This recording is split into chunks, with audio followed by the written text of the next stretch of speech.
Hey, what's going on, everybody? Welcome back to the channel. Today on this video, I'm going to share with you 3 revelations that I had over this past week. I learned a ton about fishing a jig head minnow with forward-facing sonar, which is something that obviously is dominating all the tournaments.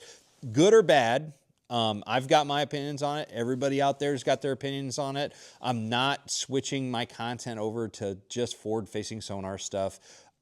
This channel is all about teaching a diversity of techniques, a wide range of different techniques and just topics in bass fishing. So don't think that I'm just turning over to the dark side or something like that. But as a tournament angler, I have to recognize how dominant, as long as it's legal, how dominant forward-facing sonar is, and how dominant right now a jig head and minnow setup is. And you know, at first it seemed like it was pretty easy to figure it out, and it wouldn't take much time for me to get it, perfected.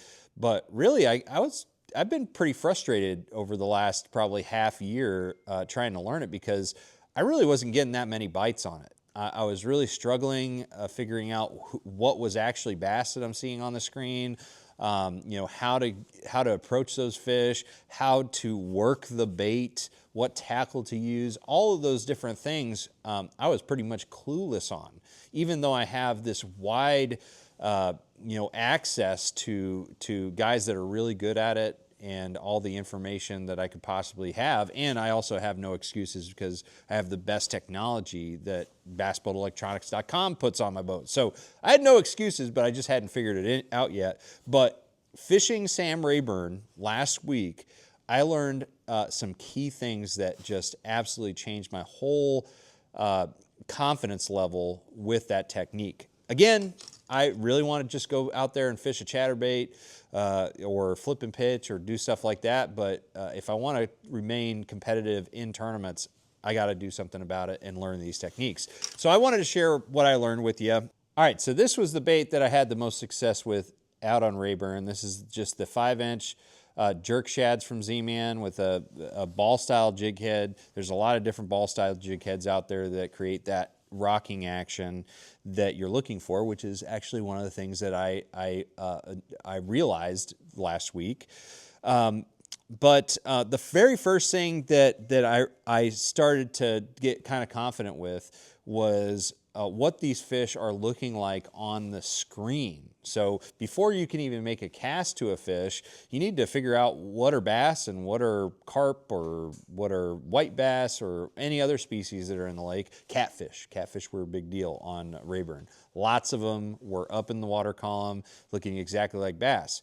But on that note, that's exactly what I learned this week, is how important it is to cast to the fish that are up in the water column. You may be over 30 feet of water, but most of the fish, most of the bass that are the most active are in that upper third of the water column. So, it could be on any given day 5 foot or less.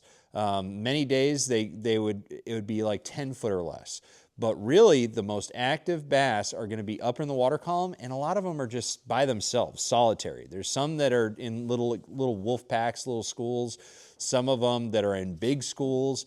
But overall, if you see a fish that is up in the water column, the upper third of the water column, or especially 5 foot or less, that is very highly likely a bass, and you should cast to that fish.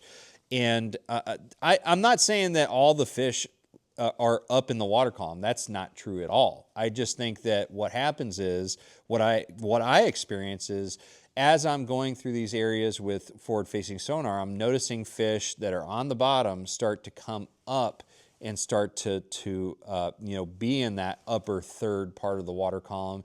And I really think that that's just, the timing aspect of things. I think that fish that are interactive are going to be on the bottom, and as they become active and they start searching and prowling around like a lion on the plains for food, they move up in the water column. They become more susceptible to catching. Now, that doesn't mean that you shouldn't be targeting fish that are on the bottom. I also learned that too, that a lot of guys had schools that were right on the bottom.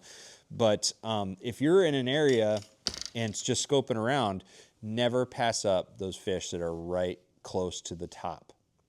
All right, so the next thing that I learned that I think was super important on really the whole part of this technique that is really the foundation for fishing the minnow, and that is just how to work the bait. Having the right type of tackle, specifically the right rod, is, I think, one of the very first and most important steps to learning this technique. Because when I first started, there's nothing against this rod, but I'm going to show you what I was fishing to begin with. All right, so this rod right here is what I started out the week rigged with. But I was fishing the 7-foot medium action spinning rod from the all-purpose series from Fitzgerald. And a great rod for drop shotting, but too limber. It's got too much flex down the shaft of the rod, the blank of the rod, and that is not really what you want with this technique. You want a rod that has a little bit of a stiffer backbone. I'm not saying like real stiff, but a tip that can really wiggle that bait. It can throw slack in the line as you shake it.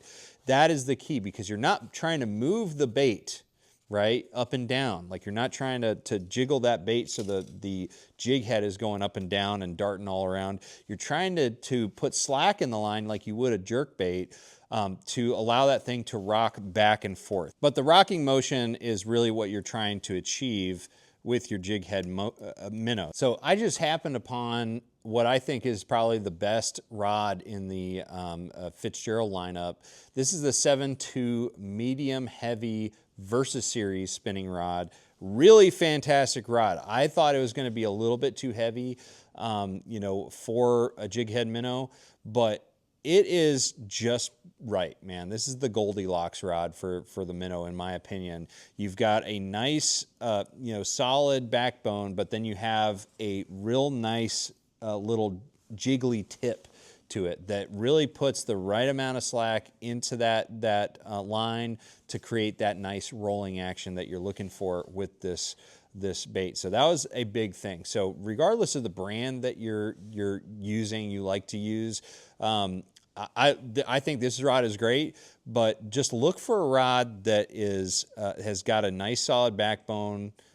It doesn't flex too much to where the whole rod is so limber that it just moves that bait too much, but does have that nice, you know, like tip to it that can move that bait in that fashion that you're looking for it to do. All right, so another thing that I learned this week, which was really important, because, you know, when I was watching guys, you know, fish the minnow technique, I thought they were just, you know, getting the bait away from those fish. They're trying to like outrun those fish and get them to react to it. And that's what I was doing. Like, when I was practicing out here in Chick, I'd have fish that would race up to it, and I'd try to chase, you know, pull it away from them. I thought that was what we were supposed to do. But under certain circumstances, you're definitely going to want to pull the bait away, especially with smallmouth or spots. But for largemouth, I found a lot of the fish that I caught, if I just kept it, hovered it there, and shook it and had that rolling action with the bait in front of their face, they would come up and they would eat it. I would not need to pull it away from them to get that reaction strike. Again, it may change based on the conditions, and every day and every fish is going to be different. But overall, by just keeping it there and just rolling it in place, hovering it, suspended, that seemed to be the ticket for the largemouth, especially on Rayburn. But anyways, guys, those are just some of the revelations that I had. This is going to change over time. I'm going to have new revelations, and I'm going to try to share all those things with you as I learn them, because this is a very fun technique once you learn it. Whether or not it's great for tournaments, I'm going to let the masses decide on that one. I got my own opinions, but overall, it was a lot of fun staring at that 16-inch Garmin up there with the LVS 34 and throwing that jerk shads at them. So thank you guys for watching. If you have any comments or questions, drop them below. Check out those links in the description for all the things that I talked about today, all the products that I talked. That is a great way to support this channel, is by using those links if you're going to purchase those products anyways. So thank you very much. I'm going to see you out on the water. Make sure you trust the process.